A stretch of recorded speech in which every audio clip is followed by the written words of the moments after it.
Bom dia, meus amados, a graça e a paz do Senhor. Hoje vamos estudar o Evangelho segundo João, capítulo 7, versos 14 e 15, que dizem: Quando a festa estava na metade, Jesus subiu ao templo e começou a ensinar.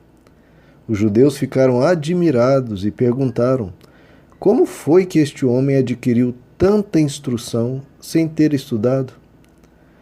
Bom, queridos, aqui Jesus, como nós comentamos nas lições anteriores, ele vai à festa, que aqui é a festa dos tabernáculos, em Jerusalém, mas ele chega no meio da festa. E aqui, quando Jesus começa a ensinar, começa a falar e pregar às multidões, todos ficam admirados. Não apenas com a inteligência enorme de Jesus, mas ele ter tanta inteligência sem nenhuma instrução, sem ter estudado. Isso a gente vê desde que Jesus era menino. Quando ele tinha 12 anos, ele ficou alguns dias no templo, os pais o esqueceram no meio da caravana, achavam que Jesus estava com a caravana e Jesus ficara no templo. E ele tinha apenas 12 anos e diz que ele ficou debatendo com os grandes doutores da lei e eles se admiravam da sua inteligência e das suas respostas. Não era nem com perguntas que Jesus estava fazendo aos mestres, era com as respostas que ele estava dando aos mestres, ensinando e mostrando toda a sua sabedoria. Isso com 12 anos. E aqui, ao longo de todo o Evangelho, é extremamente comum nós lermos que as multidões ficavam maravilhadas com o que ele ensinava. Ainda nesse capítulo 7, quando os guardas vão prender Jesus, eles voltam de mãos vazias e os mestres perguntam: cadê Jesus que vocês deveriam ter trazido preso? E os guardas respondem: nunca nenhum homem falou como ele. Tanto que eles ficaram admirados. Os guardas que conviviam com a liderança religiosa, com os grandes mestres, falam que ninguém jamais falou com ele, ninguém. Jesus, quando ele estava pregando, em Nazaré, que foi a cidade onde ele cresceu, onde ele viveu boa parte da sua vida, diz que quando ele pregava na sinagoga, as pessoas se maravilhavam e diziam: mas de onde vem essa sabedoria? Não é este o filho do carpinteiro? Não é este filho de sua mãe Maria? Estão aqui os seus irmãos, Tiago, José, Simão e Judas? De onde vem essa sabedoria? Então, isso era o comum. Jesus espantava as pessoas. Não era um mero ensino grandioso, era algo realmente espantoso.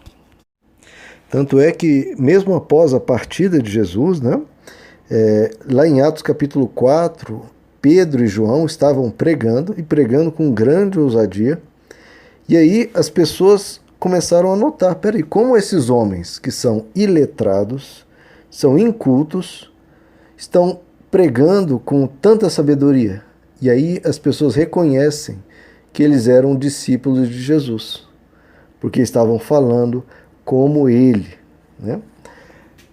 Então, queridos, está aqui mais um sinal da divindade de Jesus, da grandiosidade de Jesus, que ele não era um mero homem, porque ninguém jamais falou como ele. E isso, queridos, não sou meramente eu que digo, porque eu sou suspeito. Agora, isso é dito inclusive da boca de ateus e céticos, pessoas que leram diversos livros religiosos das grandes lideranças mundiais, e todos reconhecem que, como Jesus, não houve nenhum. Outros disseram grandes verdades, outros disseram coisas lindas e maravilhosas, mas como Jesus não há, queridos, não há. Ninguém nunca falou com tanta sabedoria, com tanta graça, com tanto amor e com tanto bom senso. Ele usava de parábolas, usava de perguntas provocativas, usava de aplicações cotidianas e citava as Escrituras de uma forma espetacular. Então, realmente, Jesus excedeu a todos que vieram tanto antes quanto depois dele. E uma das menções, né, a essa sabedoria de Jesus, lá em Mateus 7, né, após ele entregar o seu famoso Sermão do Monte, diz que as multidões se maravilhavam com ele, e diz porque ele ensinava como quem tem autoridade e não como os escribas. Por que isso, queridos? Porque como é que os escribas ensinavam? Os escribas ensinavam assim: olha, porque o nosso antepassado X falou isso, isso, aquilo. Porque fulano disse isso, isso e aquilo, ciclano disse isso, isso e aquilo. Então, eles sempre falavam citando pessoas, citando autoridades. Jesus não. Se você ver nos evangelhos, Jesus não fica citando ninguém. Ele fala de si mesmo. Ele fala porque ele tem a própria sabedoria dentro de si. Ele não precisa consultar outros, não precisa ser referendado por outros. Não, a Bíblia nos diz que em Cristo estão escondidos todos os tesouros da sabedoria e do conhecimento. É Ele que revelava plenamente Deus. Ele é a grande enciclopédia do amor, ele é a grande enciclopédia de Deus. Nele você encontra todas as respostas acerca de quem Deus é. Então ele não precisava citar ninguém, ele precisava e deveria citar apenas a si próprio. Sempre quando se Jesus fosse citar qualquer outro, ele estaria falando algo inferior ao que poderia se ele falasse a respeito de si mesmo. E isso vale para nós também. Sempre quando vamos dar um exemplo bíblico ou fazer uma citação, se não estiver também citando Jesus, a gente está fazendo uma citação inferior ao que poderia. Porque em Jesus é a sabedoria máxima. É Ele que revela toda a plenitude de Deus, todo o esplendor da glória de Deus. Ele é onde você não encontra fraqueza, não encontra problemas. Nele há a completa revelação de Deus. É o Filho unigênito que estava no seio do Pai e revelou Deus plenamente. Então, em tudo na sua vida, olhe para Jesus. Em tudo que você for falar sobre Deus, pense sobre Jesus. Se encaixa com Jesus. Porque se encaixa com Jesus, ok, está de acordo com Deus. Se não encaixa, já pode saber que você está se enganando em algo.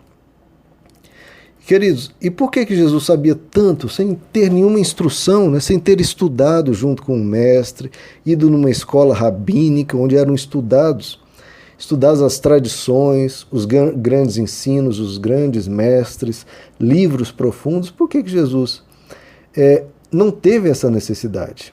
Bom, a Bíblia nos diz, né, claro, que ele era o próprio Deus em carne e ele não tinha o Espírito Santo por medida. Ou seja, ele era 100% Deus. Então, Deus vai aprender de quem, né, queridos? Não faz nem sentido. Nós, entretanto, nós temos limitações. Nós temos uma sabedoria muito limitada e nós não temos uma comunhão 100% perfeita com Deus por causa dos nossos afazeres, dos nossos pecados, das nossas fraquezas. Então, algumas pessoas tentam se basear nisso para dizer que não é necessário um estudo para uma pessoa ser um líder, ser um pastor, estar à frente de uma comunidade. Não, queridos. Não, você não pode se basear em Jesus para isso, porque Jesus, ele é o eterno Deus. Deus estudar é algo que não é um contrassenso. Agora, nós, seres humanos, é claro que nós precisamos aprender. Tanto é que Deus nos deixou, inclusive, um livro para nós aprendermos. E a gente aprende com as Escrituras e com os nossos irmãos que, ao longo dos séculos, foram estudando e foram desenvolvendo, né, mais e mais ilustrações, mais e mais ensinos para nós. A gente sabe, por exemplo, que os apóstolos, os discípulos de Jesus, estudaram, entre aspas, né, 3 anos e meio com Jesus antes de ir anunciar o Evangelho a todas as nações. Paulo também é um grande exemplo de um grande estudioso. Ele estudou muitos e muitos anos aos pés de um grande mestre de Israel chamado Gamaliel. Então, Paulo tinha um conhecimento extremamente profundo das Escrituras E depois da sua conversão, depois que ele se voltou e conheceu a Cristo, diz que ele ficou um bom tempo na Arábia, ele se isolou ali na Arábia um tempo, para se aprofundar em aprender quem era Cristo em relação a todo o ensino do Antigo Testamento e desenvolver melhor, né, o conhecimento do Evangelho. Então, o estudo é necessário, queridos. Quem não entende isso, que Deus nos fez seres capazes de aprender e capazes de ler e desenvolver e crescer, meu Deus, isso é tão importante, né, queridos? E pensar que se nós podemos oferecer mais a Deus, ou seja, com esforço, com dedicação e com empenho, por que nós iríamos oferecer menos, né? Então, que aqueles que almejam, né, como a Bíblia nos diz, quem almeja ser mestre, almeja uma grande coisa. Só que essa pessoa não pode ser uma neófita, né, não pode ser uma novata, ela vai ter que ser experimentada, vai ter que crescer, vai ter que estudar e vai ter que cada vez mais se aprofundar para que possa ensinar a outros, né? Quem ensina tem que saber mais, tem que se capacitar. E justamente também para não ensinar coisas erradas, que é o grande problema, né? Muita coisa estranha ao Evangelho sendo ensinado por aí, porque as pessoas às vezes não têm o devido conhecimento, isso quando fazem por ignorância, né? Então, queridos, que a gente olhe para Jesus e admire essa sabedoria dele que extrapola a condição humana, que ali tínhamos realmente Deus falando sobre Deus. Então, Jesus é o grande referencial, a fonte principal do nosso conhecimento sobre Deus é Jesus, é nele que se revela Deus plenamente. Então, olhe sempre para Jesus e se espante com a sabedoria dele à medida que vai lendo tudo que ele ensinou, tudo que ele viveu, como ele agia, que a gente aprenda com Jesus. E nós, de nossa parte, que a gente continue aqui, né, queridos, juntos, estudando, aprendendo a cada dia, porque é isso que vai nos desenvolvendo, nos vai formando em nós a mente de Cristo, que é isso que a Bíblia nos ensina, que a gente forme a mente de Cristo para que nós sejamos cada vez mais parecidos com Ele. Meus amados, que Deus os abençoe. A graça e a paz do Senhor.